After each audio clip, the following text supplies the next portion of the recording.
Today on the TMZ Podcast.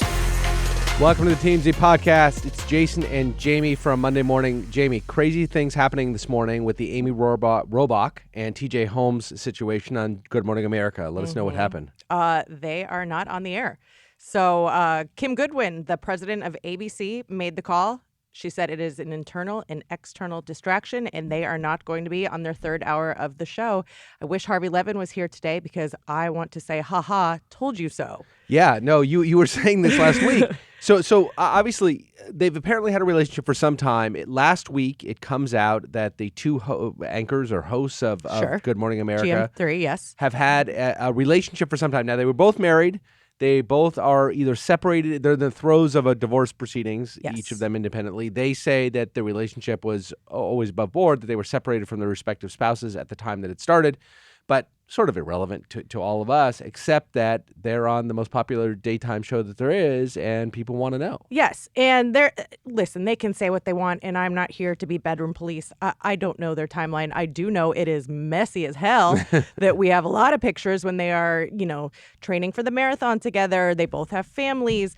The breakup that they say is apparently they both told their spouses in August that it was done, and then September they got together. So there was no overlap according to them. Look, I know there's a lot of people looking, and it's not, I mean, again, we're not bedroom police. People can do what they want to do. If they want to cheat on their spouses, who are we to, whatever. But I do think that there is an argument that or a tether of truth to the idea that they knew they had feelings for each other for some time. And I'm sure they talked about those feelings. And it's possible that during the course of those feelings, they said, look, we don't want to cheat on anybody. We have to be honest. And if we're gonna start a relationship with one another, we need to go to our spouses before we do that. Yes. That's possible. There had been rumblings for years that Amy had actually gone to HR a few years ago because there were rumors that they were having an affair then. She is saying they absolutely did not at the time. So she went to HR, said, I just want you to know this isn't true. You're probably hearing whispers in the hallway. Not true. But then years later, they apparently fell in love. Or they were in love all along. Finally got the stones to actually. So they had spoken to HR. Bob Iger had gotten involved, the CEO of Disney, which owns ABC. Right. He knew ahead of time. And last week it seemed like things were fine, and they were two consenting adults in the same level of power. So there was nothing to deal with, and it was fine. So Friday they went on air, and in my opinion, they just leaned in way too hard. They thought they were so adorable. If we want to hear a little sound from the show. Hey there, everybody. Good afternoon. Welcome to GMA 3, What You Need to Know on this Friday. It's too bad it's Friday. Is it? It's been a great week. Just want this one to keep going and going and going. Just enjoy it. Speak for yourself. Take it all in. I am very excited about the weekend, and I'm sure everyone else is too. We all love our Fridays around here. Like, shut up and kiss already. Gross. Jesus, Jamie. And so that happens on Friday. It seems like they're gonna, this is precedented, right? That we have what are their names? Brzezinski and Joe Scarborough on Good Morning Joe. Yes, they were also started a relationship when they were co-anchors of their show, and now they're married. Were they married at the time? That's where this gets messy. It's one thing to fall in love with your anchor. That's a great story. I'm here for that. I don't find this adorable because there are families involved. There are children involved. It's not this beautiful romantic story. It's kind of yucky. And to sit there and think you're so darn cute is yucky. So ultimately at the bottom of this are allegations, suggestions, rumors, whatever, of adultery, totally unfounded, of adultery. There are kids involved. And they're now looking at mom and dad with their new loves that have sort of cast the families aside potentially. And a lot of people, a wholesome show like GMA is that appeals to a wide audience, might be looking at that going, what are you guys doing? And that's my thing, that even if there was no overlap, there was no cheating, there are still two people whose lives are ruined. Kids who are going to never have the same life at home again. And we're sitting here flirting over Fridays because you love Fridays. Right. Also, keep in mind, this is not E-News. Now, it is the third hour of Good Morning America. It's a little fluffier. There's some cooking shows, but it's still a news show. Right. And so I find it weird just the whole thing. So Harvey, why I'm going so hard against Harvey was like, they're two consenting adults and it is what it is. Well, clearly not, because they slept on it over the weekend in Kim Goodwin. said, this is weird. This is a distraction. I'm not into Yeah, this. well, I mean, both things can be right? I mean, Harvey at the end of the day is right. Who are we to judge what two consenting adults do? But at the same time, GMA's only concern is how many people are watching their show. And are they turning their audience off by having this sort of this relationship thrown in their face? And I think that you're right. It seems that the answer, as far as ABC is concerned, is that this is doing more harm than good, that the audience of GMA doesn't like this relationship for whatever reason. And we have to defer to their judgment. They're the ones that do the focus groups and see the numbers and count ratings day to day and receive the 10 zillion emails from their constituents and the whole thing. It's got to be more than numbers, because I would imagine Friday was probably one of their highest rated shows of all time. There's also, they made the decision for a business reason. It could be advertiser concerns. It could be Disney. Or it could be just owned the by Disney. morality of Disney. Maybe. And I don't think they need to be Maybe fired. That could be it. I don't think they need to be fired, but I don't think it's a bad idea to press pause. And you brought up an interesting, a good point that we should remark on.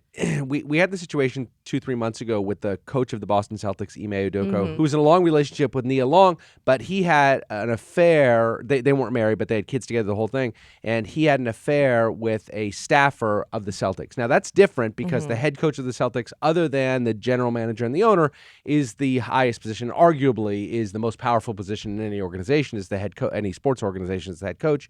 And he had an affair with a staffer. The power dynamic there is such the Celtics felt that they had to act, and they eventually permanently suspended him. He's now likely never coming back.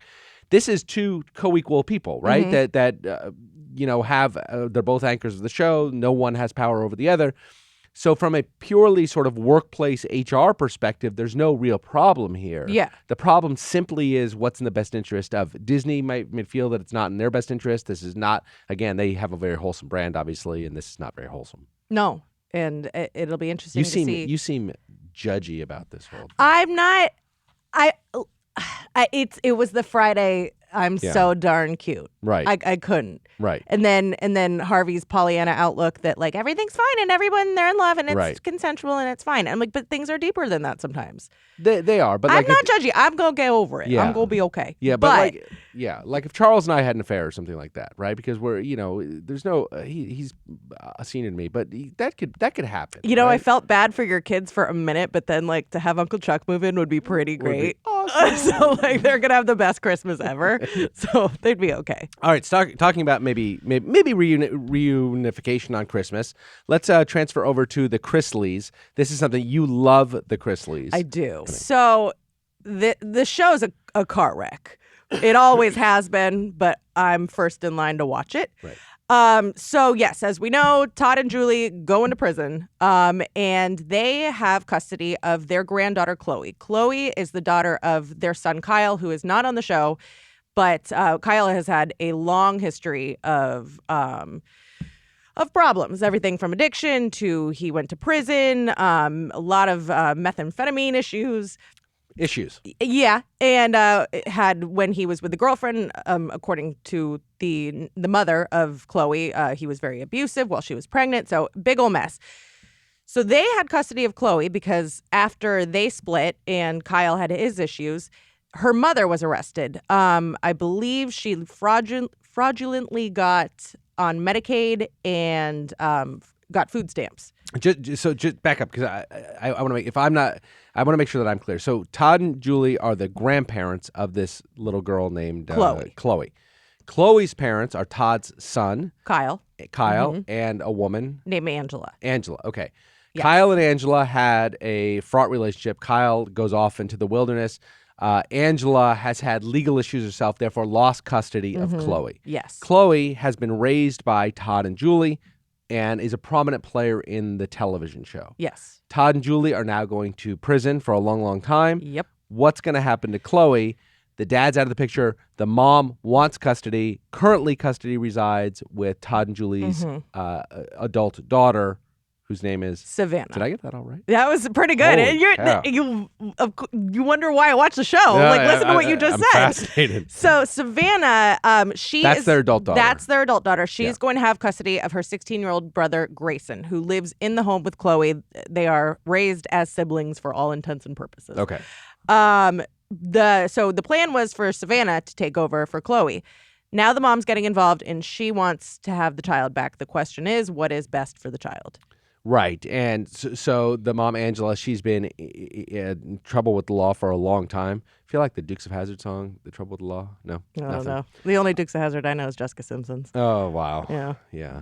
Me too. So she's fraught with problems. But different kind of, I do just want to say, different kind of legal issues than Kyle. No. Kyle's a criminal. Yes. She's just a woman who fell on some hard times. Well, I mean, look, she committed crimes as well. But I also don't know. There are some missing years. I don't know where she's been. Right. And she's saying that it has a lot to do with the Chrisleys have moved around a lot, and it's just been a logistical nightmare for her to get a lawyer. And so courts will always typically defer, and the default is that a parent of a child gets custody unless there's a compelling reason why they shouldn't. And often that question is always phrased as what's in the best interest of the child. But that said, the default is, again, to go back to the mom. So if the mom can establish that she's in a good place now, she's cleaned herself up, she's working, she's got income, she can afford the kid, all that stuff, then chances are she will get it. Now, Savannah's going to come forward and say, I'm a much more stable presence. I'm also a family, right? Mm-hmm. She's the She would be the aunt. The aunt, sorry, right. Yeah. She's the aunt of Chloe, and she says, I can provide a more stable relationship. I got to say, Angela's got the burden to establish that she is capable of raising this child, both emotionally, legally, and financially capable. But if she can do that, she's going to get the kid. She's the mom. So over this kid, I mean, she's been there since, I want to say she was 3 or 4. Yeah. It's all she's ever known, and the mom, just because she is the mother. Yeah, that's right. That's right. I mean, anytime the kid is not with living parents, it is a temporary situation waiting for the parents to get the kid back. That's always the way the law looks at it. It may not. Now, we say the best interest of the kid, but again, the default is the parent. And it's just that's the way things work. Now, there's a lot of factors here, many of which I don't know, obviously not being that familiar with the show. And we all don't know. There's got to be a factual presentation about this mom and how her life is. And the court's going to look at somebody who's been in trouble with the law with the jaundiced eye potentially. But if she can establish she's capable of taking care of the kid's going to go back to her. It's just the parents get kids. And we sometimes it's not the best situation, but that's the default. Parents get their kids. Okay, first, I've never heard the term jaundiced eye. So really? Number one, jaundiced eye? Ew. Get under a light. Gross. But 2, I am gonna kind of flop on my original stance because these Todd and Julie are not going to prison for 6 months. Right. This is a long time. Yeah. This kid is 10. No matter what, this is devastating. But she's young enough to have a new normal. That if she does go with her mother, Angela, and she really is a stable, normal human being, she can have a good childhood still. And obviously this is going to be, she's going to be a little messed up. This is pretty terrible. But 10, you have your whole, high school, middle school years. You do. She's still a young kid. The whole question is going to be how this mom is doing. I mean, it's, people clean up their acts all the time. So hopefully she's in a good place and can take care of these kids. I do wonder, but that, again, it's all going to come down to a factual investigation, which Savannah, if she is eager to maintain custody, how old is she? She's, I believe, 25. That's a hell of a life for a 25-year-old, It is. raising your 16-year-old and 10-year-old siblings, or sibling and then niece. Yeah. It's a hell of a life for her.